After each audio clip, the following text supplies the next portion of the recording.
Hey guys, it's Joe. It's kind of funny. It's almost 10 o'clock at night here, and a fellow SERPShaker site builder just reached out to me with some frustration. He'll know exactly who I'm talking about when this video shows up on Facebook. But, his frustration was that he had built a small number of sites. These were his first SERPShaker sites, and, they just weren't getting any traffic.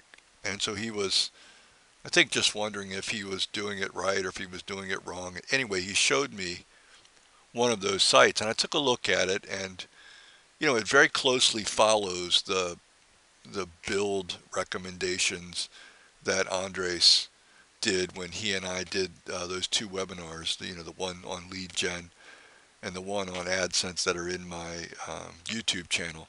So it wasn't that he had the mechanics wrong.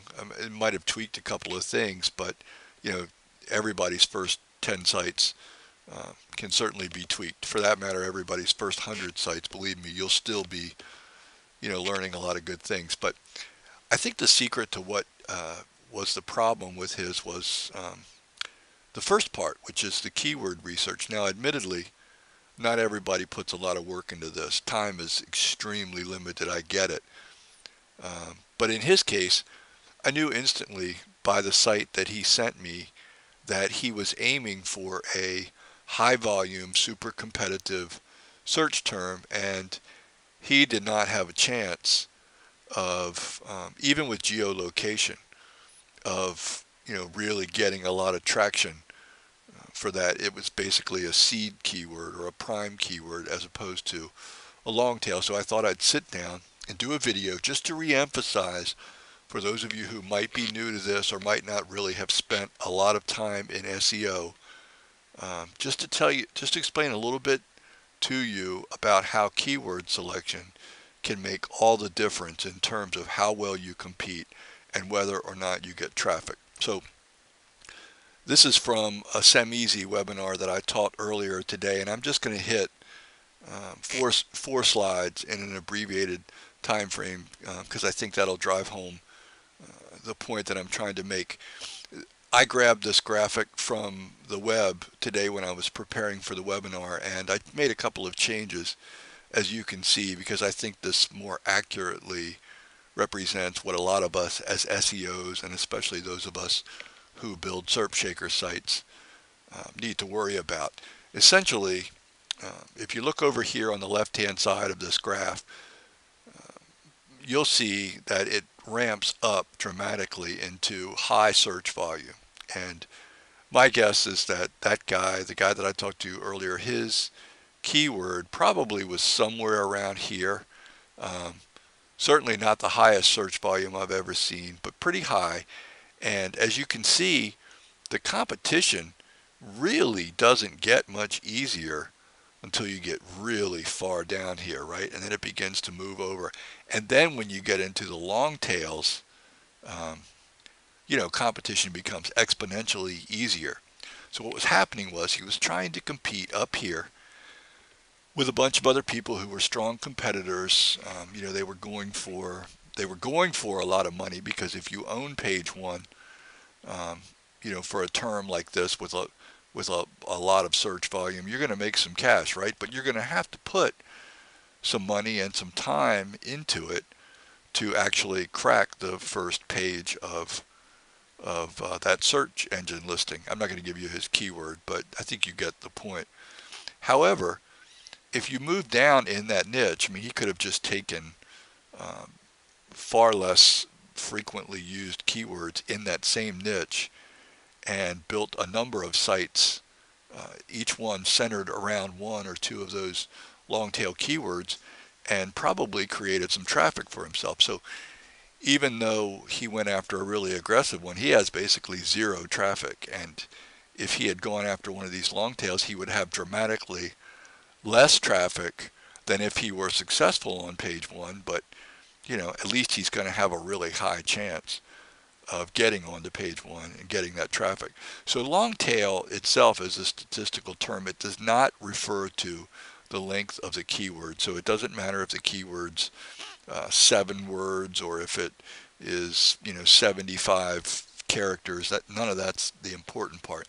It just happens to correlate well with the idea that long tails are the kinds of keywords that most people um, ignore. It's just a statistical thing, and it holds true in a lot of disciplines and a lot of areas that have nothing to do with SEO. But while most people are grappling it out in this space, the smart person chooses to compete over here.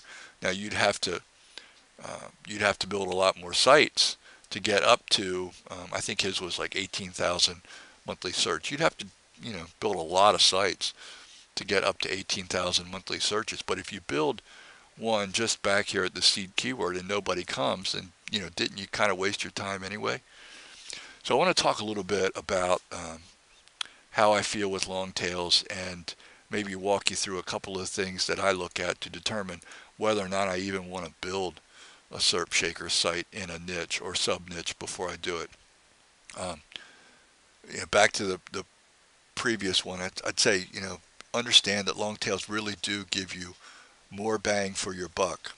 You can spend a lot less, sometimes nothing at all, except putting up a SERPShaker site and drive some traffic. Could be just 10 clicks a day, could be 100 clicks a day, or in some cases it can go higher than that. But if you have a bunch of sites, obviously it adds up.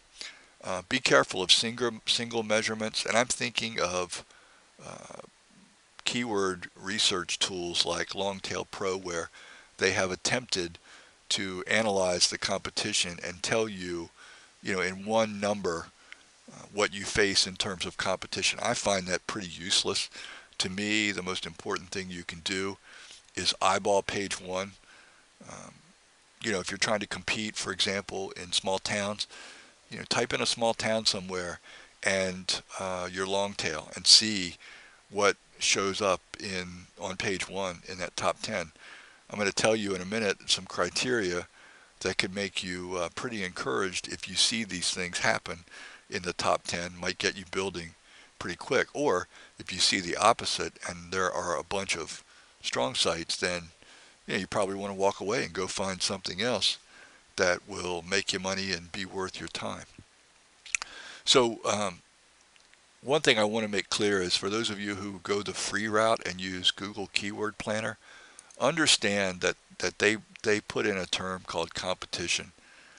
It's rated high, medium, and low in the Google Keyword Planner, and it has nothing to do with what you need to know to determine how easily you can rank in a niche.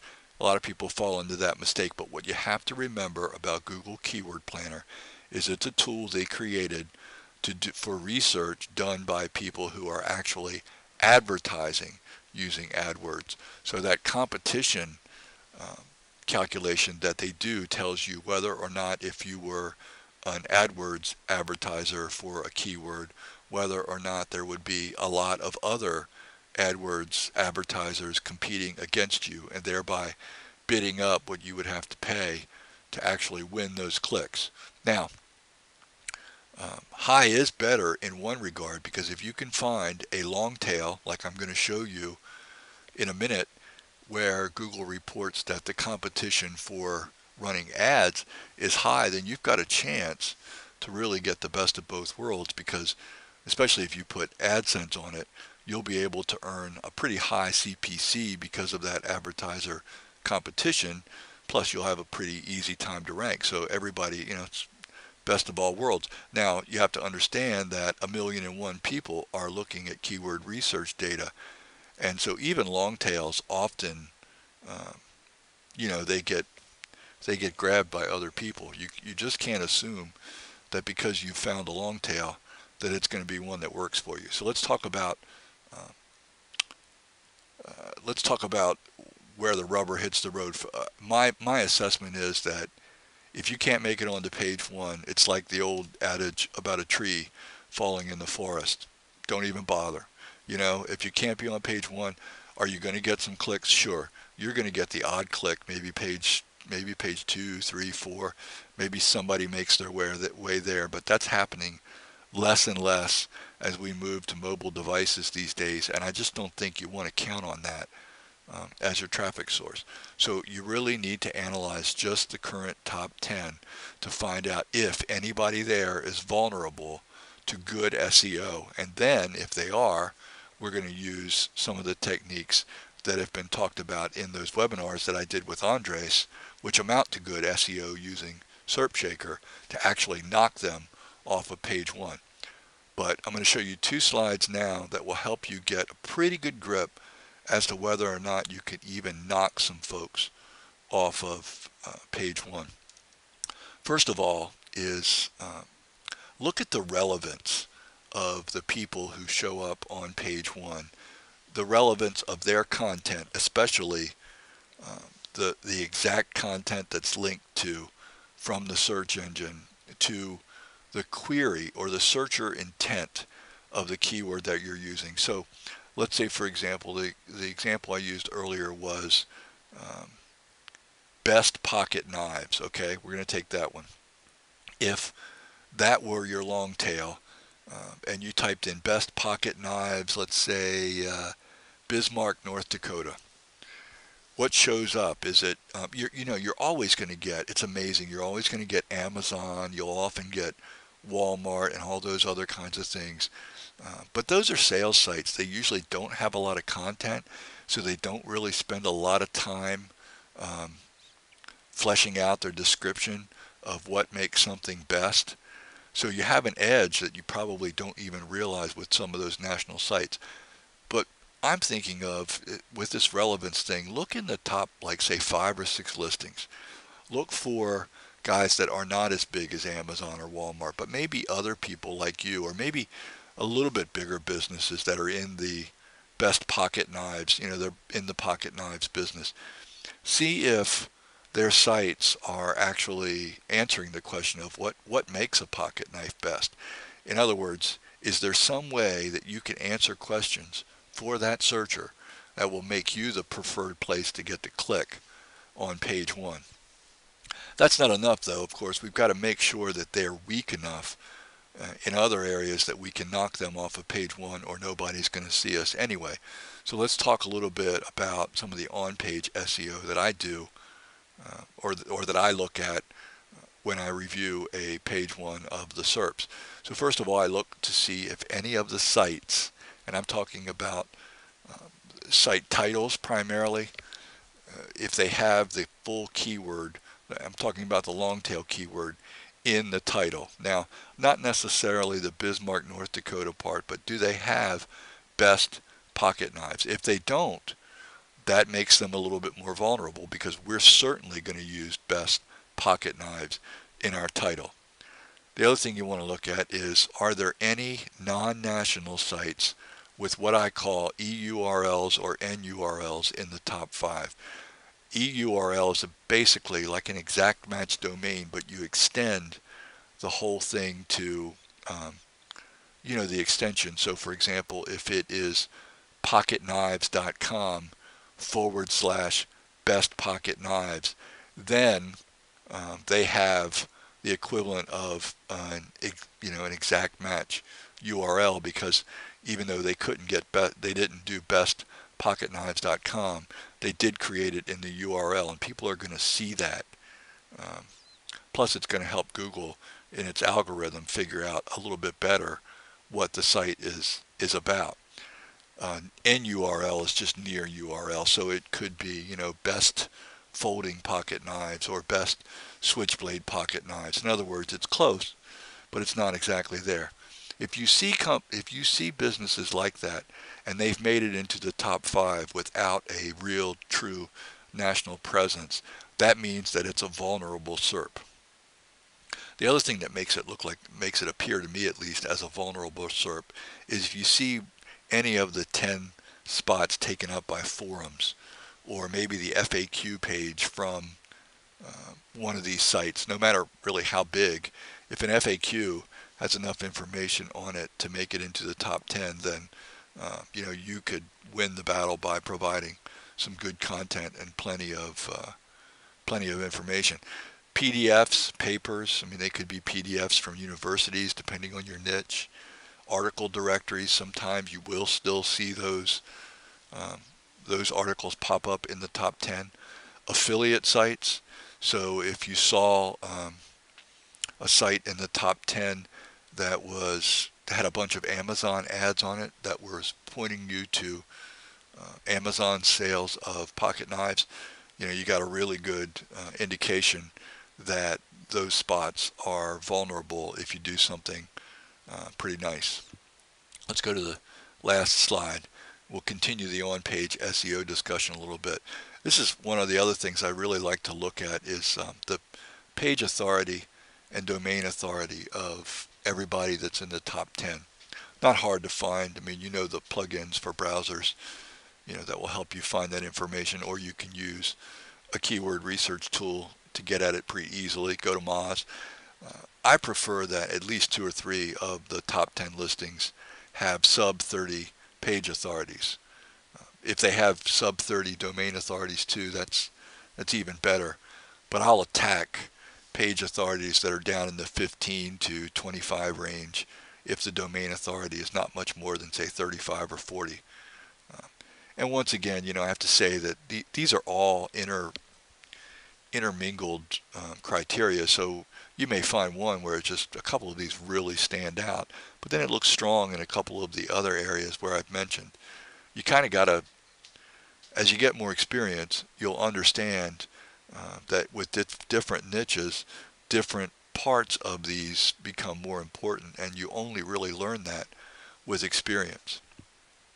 And then the final thing is, well, the next to final thing is that I like to look at the backlink profiles, especially for those ones who have kind of flubbed up on the criteria that I mentioned above. The PADA, maybe the relevance, those kinds of things. Keyword in title, keyword in URL, those kinds of vulnerabilities. They put a little bit of blood in the water, and then I go in and look at the backlink profile to see if I could build in relatively short order a stronger backlink profile to sort of close the gap and maybe overtake them. If they have 1 or 2 strong links, maybe they're PBN links, whatever, but maybe like a TrustFlow 25, TrustFlow 35, something like that. If they only have 1 or 2 of those links, you can close that gap really quick with, even something as black hat as SERP links. But we'll talk about some of that stuff in another video, another time. The upshot of it is, and this is where I put the finally, I like to see at least 2 sites on page 1 that look like they're really not any further along than, or just a little bit further along than me, because maybe they've been up longer. Maybe they've had a little bit more time to generate some backlinks, or maybe Google is just rewarding the fact that they've been there for a few months or even a couple of years. But if they haven't been there for much more than a year or 2, there are a lot of SEO tools at our disposal that we can use to close that gap. I talk about a lot of them at SEMeasy and even in Black Hat community. So if you're a part of those 2 communities, you might want to look at back webinars where I talk about on-page SEO, and myself and some of our other people talk about off-page things.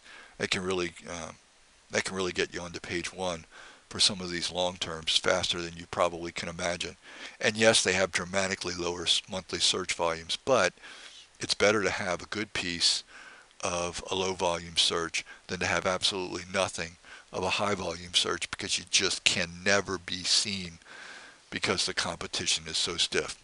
Anyway, that's Joe. This is, gosh, it's almost 20 minutes. I apologize, but I hope it helps you guys do some practical keyword research before you build too many of these SERPShaker sites and then get frustrated because you've wandered into competition that's a little bit too tough. Talk to you soon.